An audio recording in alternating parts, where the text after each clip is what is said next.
Control and coordination in the case of the plant. मैंने पहले भी बताया कि प्लांट का जो कोऑर्डिनेशन या कंट्रोल है वो बहुत ही स्लो होता है in comparison to the human being या comparison to the animal. Reason क्या है कि एनिमल के अंदर नर्वस सिस्टम भी पाया जाता है, हार्मोनल सिस्टम भी पाया जाता है, इसीलिए उनका कंट्रोल एंड कोऑर्डिनेशन जो होता है वो मच फास्टर होता है in comparison to the plant. अब हम समझते हैं कि प्लांट के अंदर अगर थोड़ा बहुत भी होता है कंट्रोल एंड कोऑर्डिनेशन तो वो किस वजह से होता है, कैसे होता है। तो बात करते हैं control coordination in plant. Plant में होता क्या है, प्लांट का मूवमेंट होता है और कब होता है, जब उसे कोई स्टिमुलस मिलता है। हम देखते हैं कि कुछ पौधे ऐसे होते हैं जो किसी चीज़ के ऊपर एक बार पा जाए तो उसको चढ़ते रहते हैं। तो क्यों हो गया ऐसा? क्योंकि उनके लिए स्टिमुलस वो दीवार है या उस खंबा मिल जाता है जिसके पास वो चढ़ रहा है। हम देखते हैं सूरजमुखी हमेशा सूरज की ओर चल रहा है। क्यों हो रहा है? कि सूरज उसके लिए क्या है, स्टिमुलस है। So the movement of the plant towards the direction of the stimulus, यानी स्टिमुलस की तरफ भागने को तो हम कहते हैं ट्रॉपिक मूवमेंट। क्या कहते हैं? Tropic movement. यानी movement of the plant toward the stimulus is known as tropic movement. इस ट्रॉपिक मूवमेंट में कई प्रकार है, जिसमें से सबसे पहला हमें पढ़ना है फोटोट्रॉपिज्म।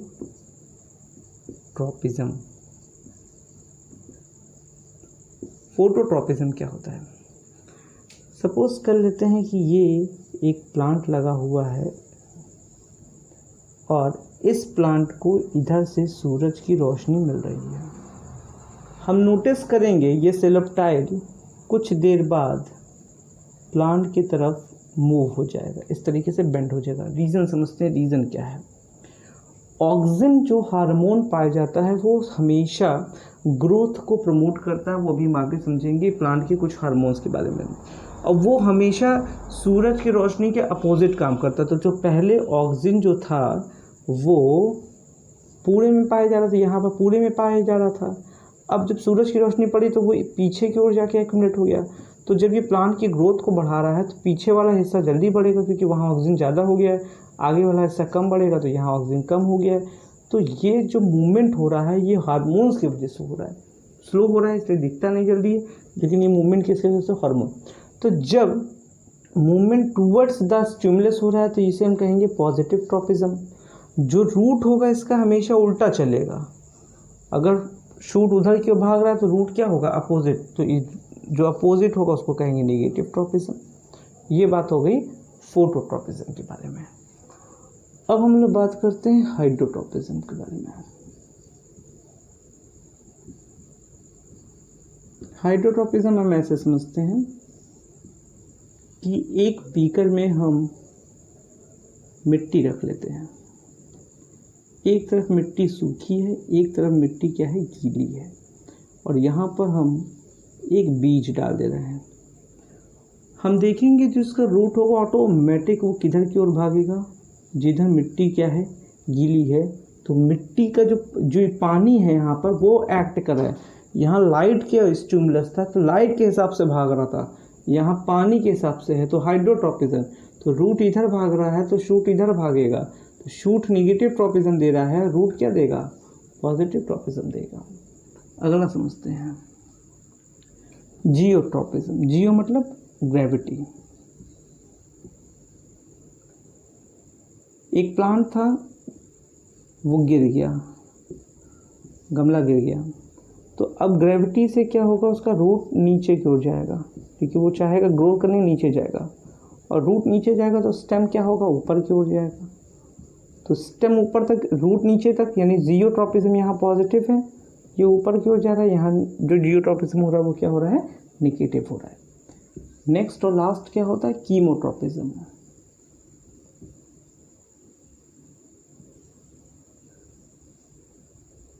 जब स्टिग्मा के ऊपर पॉलिन ग्रेन्स आके गिरता है तो वो पॉलिन ग्रेन्स नीचे क्यों ही पॉलिन ट्यूब को बनाता है?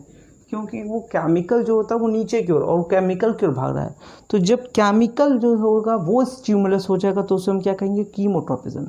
जो रूट बनेगा वो नीचे की ओर बनेगा, तो नीचे की रूट जो होगी वो पॉजिटिव ट्रॉपिज्म, और स्टेम अपोजिट में निकलेगा तो स्टेम जो हो जाएगी वो क्या हो जाएगी, नेगेटिव ट्रॉपिज्म। तो अगर हमसे कोई पूछता है ट्रॉपिक मूवमेंट क्या होता है तो हम साफ साफ बताएंगे the movement of the plants towards the stimulus, ये स्टिमुलस की वजह से, और ये फोटोट्रॉपिज्म, हाइड्रोट्रॉपिज्म, जियोट्रॉपिज्म और कीमोट्रॉपिज्म इस ट्रॉपिक मूवमेंट के क्या होते हैं, मेन एग्जाम्पल्स होते हैं। स्टार्ट करते हैं प्लांट हार्मोन के बारे में। प्लांट हार्मोन्स को हम लोग फाइटोक्रोम्स भी कहते हैं, यानी all the chemicals which initiate the growth या inhibit the growth in the case of the plant is known as phytochrome और प्लांट हार्मोन। प्लांट हार्मोन को बेसिकली दो पार्ट में डिवाइड किया है।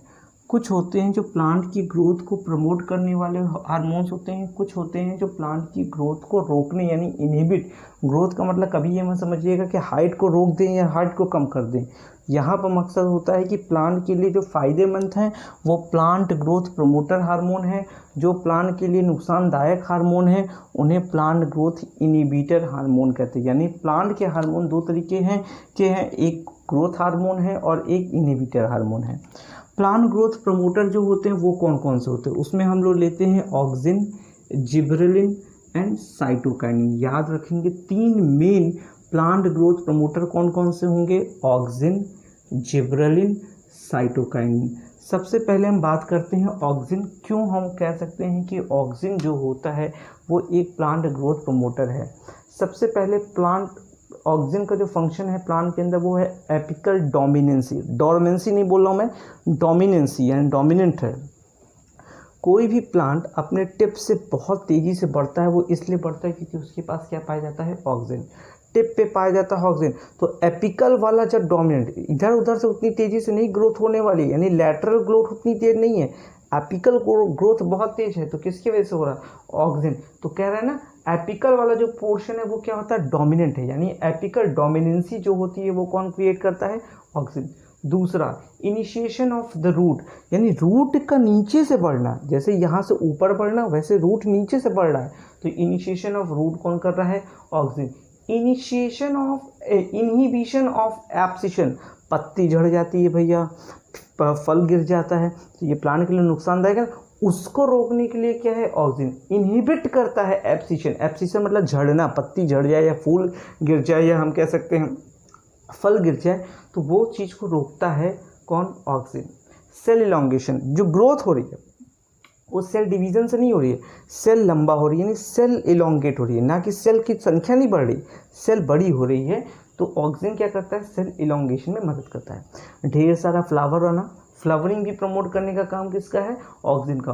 और सबसे इंपॉर्टेंट हम बात कर लेते हैं पार्थिनोकार्पी। कुछ ऐसे भी फ्रूट्स होते हैं जो सीडलेस होते हैं, जो बिना रिप्रोडक्शन के, बिना जाइगोट के फूल बन जाए या फ्रूट बन जाते हैं, तो उसको हम क्या कहते हैं, पार्थिनोकार्पिक फ्रूट कहते हैं। जैसे बनाने में बिया नहीं होता है, तो those fruits which is form without fertilisation, बिना फर्टिलाइजेशन के। तो बिना फर्टिलाइजेशन का मतलब जाइगोट नहीं, जाइगोट मतलब सीड नहीं, तो उसको हम क्या कहते हैं, पार्थिनो। तो पार्थिनोकार्पिक जो प्लांट होते हैं उनके अंदर ऑक्सीजन होना एकदम कंपलसरी है, क्योंकि पार्थिनोकार्पी को प्रमोट करने का काम किसका होता है, ऑक्सीजन का होता है। अगली बात करते हैं जिब्रेलिन की। जिब्रेलिन को हम क्या समझते हैं, इलोंगेशन ऑफ इंटरनोड, यानी अगर हम बात करें प्लांट के स्टेम की, तो स्टेम में एक नोड होता है, दो नोड के बीच का जो एरिया होता है उसको हम इंटरनोड कहते हैं। हम देखे होंगे गांठ पड़ी रहती है स्टेम के अंदर, छोटी छोटी गांठ दिखाई दे, तो जो गांठ है वो नोड है, और दो नोड के बीच का जो एरिया होता है उसको इंटरनोड। तो इंटरनोड वाले सेक्शन को बढ़ाने के लिए जो हार्मोन चाहिए उसका नाम क्या होता है, gibberellin. Elongation of drop plant, बहुत छोटे प्लांट जो होते हैं उसके अंदर भी जो हाइट उनकी बढ़ेगी वो किससे बढ़ेगी, जिब्रेलिन। बोल्टिंग क्या होता है, बोल्टिंग ऐसे समझते हैं, पत्ता गोभी हम देखते हैं एकदम गठी होती है, लेकिन कभी कभी बड़ी बड़ी पत्ता गोभी रहती है लेकिन वो गठी नहीं होती है। ऐसा क्यों होता है, क्योंकि उसकी इंटरनोड का सेक्शन बढ़ा दिया जाए तो पत्ती जो पहले एकदम सटी सटी निकल रही थी वो दूर दूर निकलती है। तो जब हम इंटरनोड के सेक्शन को बढ़ा देते हैं तो उसी को हम क्या कहते हैं, बोल्टिंग। ब्रेक डोरमेंसी, इसका मतलब क्या होता है, हम देखते हैं कि कभी कभी कुछ प्लांट होते हैं जो इनएक्टिव स्टेट में चले जाएंगे, यानी कुछ नहीं एक्टिव करेंगे, कुछ नहीं, ना सीड काम कर रहा है ना हम कह सकते फ्रूट काम कर रहा है, कोई भी चीज़ काम नहीं है। तो जब प्लांट या सीड अपने एकदम इनएक्टिव स्टेट में चले जाते हैं तो उसी को हम कहते हैं सीड डोरमेंसी। तो ये ना हो, ऐसा ना हो, ये जिब्रेलिन करता है कि प्लांट अपनी इनएक्टिव स्टेट में ना जाएं, यानी डोरमेंसी को ब्रेक, ये डोमिनेंसी है, ये डोरमेंसी है, डोरमेंसी को ब्रेक करना ही काम किसका है, जिब्रेलिन। डोरमेंसी मतलब है कि इनएक्टिव स्टेज में कहीं ना प्लांट चला जाए। अगला समझते हैं कि प्लांट ग्रोथ प्रमोटर में कौन आता है, साइटोकाइनिन। साइटोकाइनिन भी कुछ तरीके से ऑक्सीजन की तरह ही काम कर रहा है भाई, प्लांट की ग्रोथ को बढ़ा रहा है, लेकिन वो इलोंगेशन से और ये सेल डिवीजन से। रेड्यूस एपिकल डोमिनेंसी, हमने देखा कि वहाँ ऑक्सीजन क्या करता है, बड़ी तेज़ी से ऊपर वाला, तो जो किनारे किनारे से बढ़वा रहे हैं वो कौन बढ़वाएंगे भैया, साइटोकाइनिन बढ़वाएंगे। उसके बाद रेजिस्टेंस, रेजिस्टेंस का मतलब क्या है, जैसे टेम्परेचर बढ़ रहा है, गर्मी आ रही है, ठंडी आ रही है, इन सारी चीज़ों से प्लांट को बचाने का जो काम होता है वो कौन करता है, साइटोकाइनिन करता है। डिले सेंसेशन, कहीं पत्ती झड़ ना जाए, कहीं ना बुढ़ापा ना आ जाए, तो ये जो बुढ़ापा आ रहा है प्लांट का, सेनेसेंस मीन्स होता है कि कहीं ना कहीं प्लांट ओल्ड हो रहा है, तो उस ओल्डेज से प्लांट को बचाने के लिए भी किसकी ज़रूरत पड़ती है, साइटो, यानी प्लांट को जवान रखने के लिए हम कह सकते हैं कि किसकी ज़रूरत पड़ रही है, साइटोकाइनिन। तो अगर मेन अगर हमसे कोई पूछे तो ऑक्सीजन जो होता है प्लांट की ग्रोथ को तेज़ी से बढ़ाता है, जिब्रेलिन के लिए हमसे कोई पूछे तो इंटरनोड के सेक्शन को बढ़ाता है, और साइटोकाइनिन के लिए अगर हमसे कोई पूछे तो हम रेजिस्टेंट बता देंगे कि रेजिस्टेंट यानी हीट से, ठंडी से, इन सारी चीज़ों से प्लांट को बचाने का जो काम है वो साइटोकाइनिन है। अब बात करते हैं प्लांट ग्रोथ इनहिबिटर की, यानी प्लांट की ग्रोथ को इनहिबिट, यानी प्लांट की ग्रोथ की बात नहीं हो रही, यानी प्लांट के लिए नुकसानदायक क्या है। इथाइलिन एक ऐसा है जिसके लिए हम कह सकते हैं कि ये बड़ी कश्मकश है कि इसको प्लांट के प्रमोटर में रखा जाए कि इनहिबिटर में, ये तो कन्फर्म ही नहीं हो पाता। क्यों नहीं हो पाता, इथाइलिन का काम है फ्रूट की राइपनिंग कराना, यानी फल को पकाना। ये हमारे लिए तो अच्छा है कि फल पक जाए, लेकिन प्लांट के लिए अच्छा नहीं कि फल पक गया। तो फल को जो पकाने का काम होता है वो कौन करता है, इथाइलिन करता है। लेकिन ये प्लांट के लिए नुकसानदायक काम किया ना, कि फ्रूट राइपनिंग करके फल को पका दिए तो प्लांट के लिए नुकसानदायक हो गया। लेकिन दूसरी तरफ सीड या किसी भी चीज़ की डोरमेंसी होती है उसको रोक देता है, डोरमेंसी नहीं होने देता है, तो ये प्लांट के लिए फायदेमंद काम कर रहा है। तो इसके साथ थोड़ा सा है ऐसा कि हम इसको ना प्रमोटर कहते हैं ना इनहिबिटर, दोनों के कॉमन में रख सकते हैं। तो इथाइलिन फल को पकाना, और दूसरा सीड की डोरमेंसी या किसी भी चीज़ की डोरमेंसी को रोक देने का काम करता है। हम बार बार डोरमेंसी कह रहे हैं, यहाँ भी डोरमेंसी कह रहे हैं, यानी डोरमेंसी होती ज़रूर होगी, तो कोई ना कोई होगा जो डोरमेंसी करवाता होगा। ये लोग तो डोरमेंसी से बचा रहे थे, लेकिन एब्सिसिक एसिड जो है यही रिस्पॉन्सिबल होता है डोरमेंसी कराने। यानी जब प्लांट इनएक्टिव स्टेट में जो जाता है वो किसके वजह से जाता है, एब्सिसिक एसिड की वजह से। प्लांट की पत्तियाँ झड़ती हैं, प्लांट का फूल गिर जाता है, समय से पहले प्लांट पकता ही नहीं है, बिना पके गिर जाता है, तो ये सारी चीज़ें कौन कराता है, एब्सिसिक एसिड कराता है। स्टोमेटा क्लोज हो जा रहा है, वो कौन करा रहा है, स्टोमेटा क्लोज कराने का भी काम कौन करा रहा है, एब्सिसिक एसिड करा रहा है। तो हम देख क्या रहे हैं कि प्लांट हार्मोन दो तरीके का है, एक ग्रोथ वाला है और एक इनहिबिटर है। ग्रोथ का मतलब हम हाइट से सिर्फ नहीं लेंगे, प्लांट के लिए जितनी चीज़ फायदेमंद वाली है वो ग्रोथ प्रमोटर में चली जाएगी, जितनी नुकसान वाली है वो इनहिबिटर में। फ़ायदा कौन कराने वाला, ऑक्सीजन कराएगा, जिब्रेलिन कराएगा, साइटोकाइनिन कराएगा, और नुकसान कौन कराएगा, इथाइलिन। भाई दोनों में आ जाता है, लेकिन एब्सिसिक एसिड जो होता है वो बहुत ही ज़्यादा नुकसान। अब आप कहेंगे सर ये नुकसानदायक है तो शरीर में क्यों है, होता है, फ़ायदे की चीज़ होगी तो नुकसान की भी चीज़ शरीर के अंदर होती है, बैलेंस मेंटेन किया जाता है। Thank you.